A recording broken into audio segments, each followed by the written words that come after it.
Hi, I'm Sherry McGill, and you're watching Lessons Learned.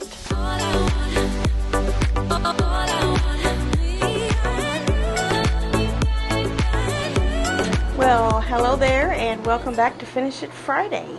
Here we are on Friday already this week. And I got some things done this week, and I hope you did too. It seemed like a short week since we had a holiday day on Monday. Even though I did sew some on that particular day. And I don't know, I was just sitting here thinking how having this series, this Finish It Friday series, really has conquered my fear of having too many projects going at one time. Because, with this Finish It Friday looming at the end of every week, it really does motivate me to get some things done, whether it be a block or a top or a binding or whatever it may be. And especially since I got all my UFOs done, and yeah, I did find one stray one there later on, but having all those done has really encouraged me to embark upon many different projects all at the same time. And sometimes you can put one to the side and work on another, and sometimes you're just not in the mood to work on a certain project. Not that it means you just want to give up on it or something, but it just gives you some options. So I had several options this week to work on, and I mentioned on Monday that I was working on the muscle car quilt top for my husband. And I'll show you right here what I have done. I have the quilt top all put together. And yes, it was a very, very easy pattern, as you saw. If you didn't see more on that, exactly what this is, you can go back to Monday if you hadn't seen that. But this is just the top of it. I had it folded in such a way I could kind of show you the overall. Here, let me just hold it over me. So you can see how my squares, every other one is a long one, starting at the top, and then at the bottom, whatever I needed at the bottom, it would either be a long one or a short one. And then most of them are long ones. So that's all finished, and I've got the border, the little border on it, and I don't think I'm going to put any other border on this. I think it's plenty wide. I thought at first maybe it wouldn't be wide enough to, cover him up, but I think it's plenty wide, and so I believe I'm going to go ahead and get the batting and the backing, the red minky backing I wanted to get for it. I think I'm going to go ahead to Joann's and get that. And get that done, because for this quilt I'm not doing any sort of fancy quilt stitch on it. I'll just do some sort of straight line configuration on it to finish it out. And then I still have, this is how much I was left with for whatever. And once I cut those big squares out, I had all of these pieces, and most of them are about 3 inches, so I can put them all together and cut them to 2.5. And then I also have a few squares left. There's 5 of those, a little square, and then I also overcut on my gray sashing and border. So even if I had to throw some of these little solid ones in with it, maybe every other, I'll see what I have left. I'll try to do it all in this if it'll make it all the way around. And if not, then I'll do a little square or something between of this just to make it fit. So yeah, that was just one of those flash projects. It just kind of went together quick, and here I am anxious to get it quilted and bound and all. What else did we do? Well, we did our block. I say we because I'm including you in that. I hope you got your purple block done for lavender for last week. And this week is yellow. So if you're working with yellow centers, and that's just not going to work for your quilt because you have yellow centers, go with maybe a teal this week, or you could do a white with a multi-floral on it. So I'll give you two options there, just in case. Or if you have a gray, that would work as well, and you like gray floral, but there are some pretty gray florals out there. One of you are doing all of your windmills in kind of a check, and it's not exactly a gingham, but kind of a small check, and one of the colors was gray, so you could use your gray on that one. So, you know, I'll just give you some options for this week, since a lot of you are probably doing yellow centers. So do a teal or a white multi or a gray, because I will not be doing a gray since I have gray centers. So that gives you a little more flexibility as far as the yellow goes. But if you're not doing yellow centers, then do a yellow, bright yellow. Mine has little butterflies on it. I'm going to take it down and show you. This is some fabric that I got at Joann Fabrics. I don't know when. It was in my stash. I don't know if you can see that, but it has little black butterflies on it. It's just adorable. And the yellow actually has, it took me a minute to notice this, but the little teeny tiny dot in the background is a metallic. And I don't think I noticed it until I was ironing it. It's a little gold metallic. Gold and silver or something like that. But it turned out really cute. It's one of my favorites. Do I say that every week? It's one of my favorites. I probably do. Anyway, I'll stick that back up there. I've got six done, so 3 more. We got 3 more. And keep in mind too that if you have an excess of fabric in one of these that you want to use as a border, then you could put that particular block in the center. Like I had talked about doing this right here, this Edita Sitar print here in pink I like so much. I'm not sure, because one of you guys was doing a gingham thing with your windmills, and I'm like, oh, I need gingham in mine somewhere. So I was thinking about doing a gingham border maybe, or backing, not sure, we'll see. Okay, the other thing that I got done was Harriett's journey. I got started. I say I got done, I got started but I did get done one little sampler block. And this was some Little Miss Sunshine. I forget. I think it was a Moda from years ago I used for the blue. And then this green is an Art Gallery Fabrics. And I don't know if you can see that it's shining. It has a little gold metallic in it as well.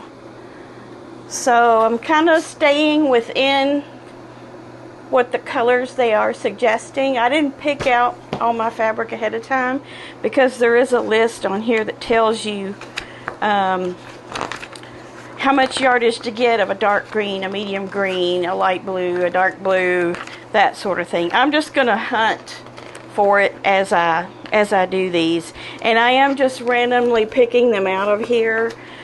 Just doing the ones that don't have a template, the ones that don't have an applique, the ones that don't have foundation pattern pieces to it. So, not to say that I won't try those as I go along, or maybe when I get done with all the easy ones and there's nothing left. But got started, and this is 6 inches, 6 or 6.5, 6.5. 6.5 inches. It'll be 6 inches finished, so it doesn't take long to do a block. And I think I did this while I was watching So Yeah the other night. So that's a fun little project I'm excited about. Now, the Save the Bees panel, someone of you suggested that I just put a black border around it. And I am going to put a black border around it, a thin one, around the piano keys. And then I might finish it out with either a border of the leftover fabrics or a binding of the leftover fabrics. Trying to get excited about it again. I am excited about it again, but I think maybe today I'm really this time going to go ahead and add that border strip on there and get that thing well underway to be done. Alright, hold me to it. Okay, I got a whole bunch of emails I want to share, people's projects. Let's see here.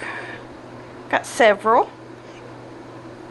Diane shows us her blue block that she did, and also a little tulip, like the Totally Tulips. She did a little miniature version of, it's the same size block, but she just did 2 blocks to make like a table topper, I believe.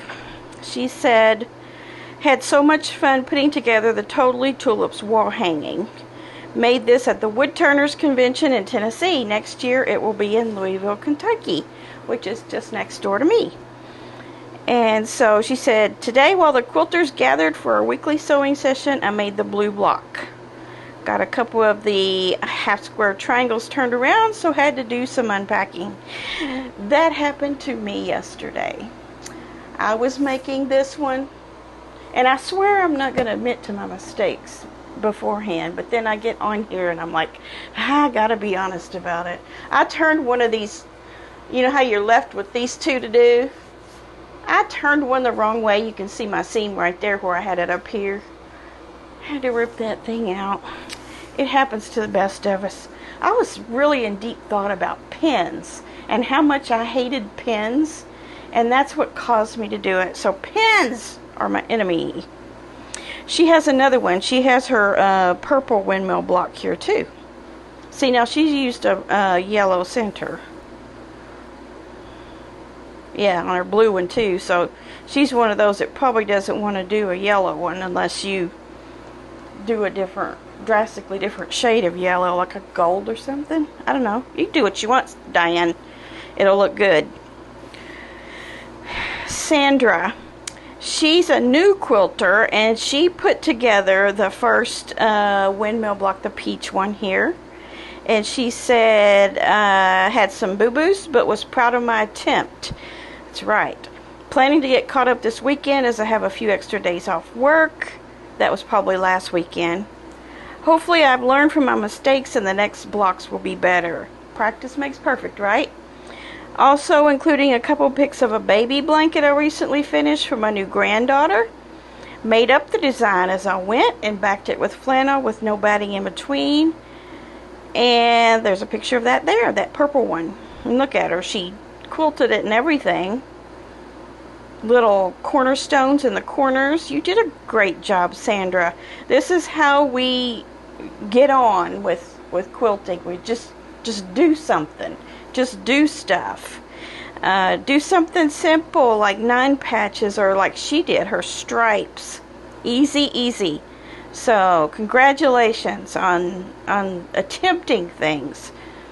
All right, and then Carol. Let me see if I can find. Oh, Carol's the one that has the. I thought they were checks. That's what I was talking about a while ago. That her fabrics for this were checks or gingham check. No, it's a little flower. She wanted to show me that this is what she's going to use for this, although she hasn't actually cut into anything yet. And then the little dark piece up there she wanted to use as centers, and that dark is in each one of those prints as well. So over here on the right hand side of her photo, she's got the peach, the pink, the green, the purple, and the blue, which is where we're at. And then over on this side she has a yellow, which will work for this week. And then she also has a gray and a teal, which I mentioned, you know, that you could opt for as well if you didn't want to do a yellow. So yeah, that's going to be fantastic. Let me see what she says. This is from the Tilda Meadow Basic Collection. So if any of you are looking for that. Yeah, she's talking about how busy she is this summer with everything else.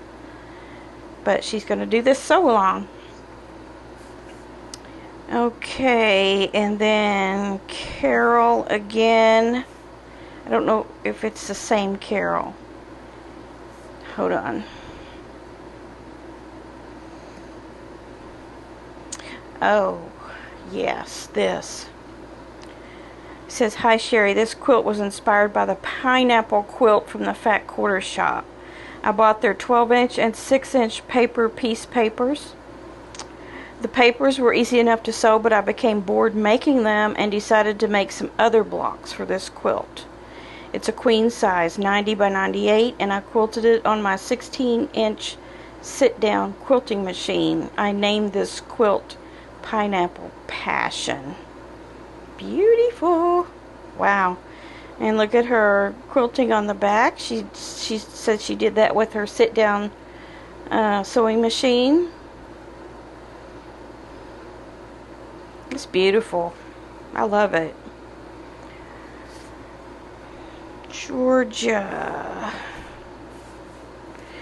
Georgia sent me some pictures. If I can get him to come up here.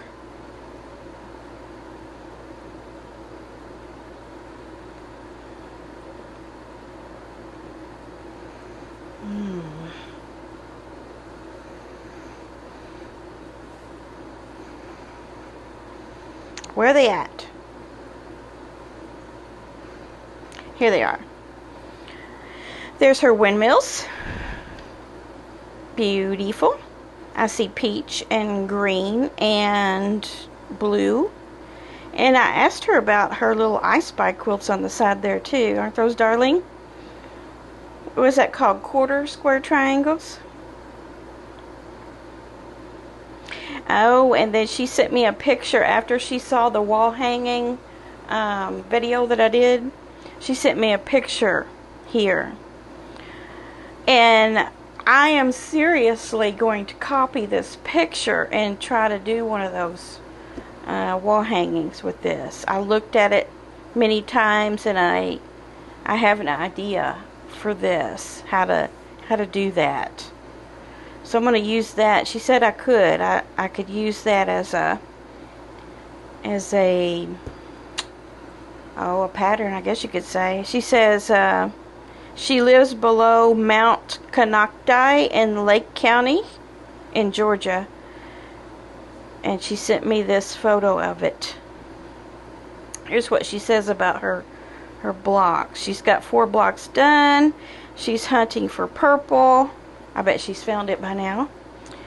And she adores the Windmill Garden blocks. She says, I used yellow gingham for background. This is what gave me the gingham idea. It's Georgia. And it made me wish I would have used yellow gingham on mine too, instead of the blue.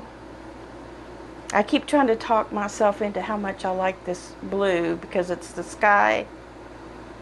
But I don't know. I'm just going to have to see it all done. She says, I used yellow gingham for background to represent sunshine and a darker yellow for centers. My blue is sapphire, kind of a stretch, but I think it'll work. Sure. My pink and apricot are close, but I'll keep them apart in the quilt. Yeah, see, that's what you can do. Because my peach one is kind of yellowy too. But if I keep them apart, you don't notice them being that much the same. And she says, all I'll need is a white picket fence for a border if there is such a thing. And she also talked about making matching pillow shams, possibly. That's an idea. Okay, thanks for sending me that photo. I've got ideas rolling around in my head about that. And then Ernest Sewell sent me some stuff We always love to see his stuff. He sent his bear paw. And let's see. I think the other one's the behind of it, the back of it. Yeah, the blue backing he put on it. Let me show you what he says.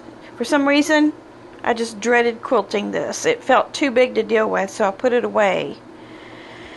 Someone gifted me a light blue Paisley 108, and that's from the So Yeah D-Stash. Well, that was really nice. Said I knew that would be perfect for it. The basting process seemed to go pretty quickly, which everybody hates basting, right? I decided to use an off vintage white embroidery thread on the top and the same color aura fill on the back. I use a like a beige color all the time, beige or gray. I use the edge of my walking foot against the seam as a guide. It's about 3/8 inch on either side of the seams, just straight line stitching. The binding is the same as the backing, and the border is a simple 2-inch black print fabric, Midnight Gems. Making sure every other seam was going the opposite direction was a chore. I think I was wearing more of the quilt than I had on my sewing table sometimes, trying to wrangle it all in there, but it worked. I do love the scrappiness of it. Yeah, I do too. It looks very old-fashioned. It looks very vintage. Backing's very nice too. Yeah, you ever leave your sewing area and you go somewhere and people are picking threads off of you, or you look down and you're covered in threads? Yeah. Here's the other one. He says, I literally just finished this moments ago. He sent it to me yesterday. I had the top done, but put it aside to finish the bear claw quilting. Yeah. The pattern is Brightly by Cluck Cluck Sew. I put it off for a while making it because I felt it was too chunky looking for my taste, but why not? I did it anyway. Whoops. This was made with a batik layer cake called Perfect 10 by Batik Textiles, and he won it from So Yeah. I won something from So Yeah the other day, but I think it's something ugly. Simple white background, white on white quilting, and dark gray on the print areas. Good call. That left the richness in those colored areas, I think. The binding is gray and black because the back is half black and half gray, so the binding matches. It measures 76 by 64. It's a layer cake friendly pattern because he used the 42 squares, but 4 packs of charm squares or 13 fat quarters will work. That's helpful. If you ever see that pattern, it's called Brightly by Cluck Cluck Sew. You can use either a layer cake, 4 charm square packs, or 13 fat quarters. Thanks for that info, Ernest. And then another one that I received on Instagram in a message was from Sharon Olive. And Sharon sent me 2 pictures here that are of a table topper that she did. That was a Lori Holt thing. It has hexes. You can see it there. And then the other one that she did was a red, white, and blue thing. And she was talking about bindings and how bindings had been a challenge, but she's got that table topper done, and it motivated her to go ahead and do the other one as well. So don't be afraid. Just jump in and do it, right, Sharon? And look, you got 2 of your UFOs done, so that was awesome. Thanks for sharing those pictures, all of you. And I think that's all that I have today. This weekend, we'll see what happens with that Save the Bees. I've got to put my hands on that, or it's going to become a UFO. We can't have that, can we? Alright, so take a little time out to sew this weekend if you can. A few minutes a day makes a big difference, and I will see you on Monday. Alright, bye-bye.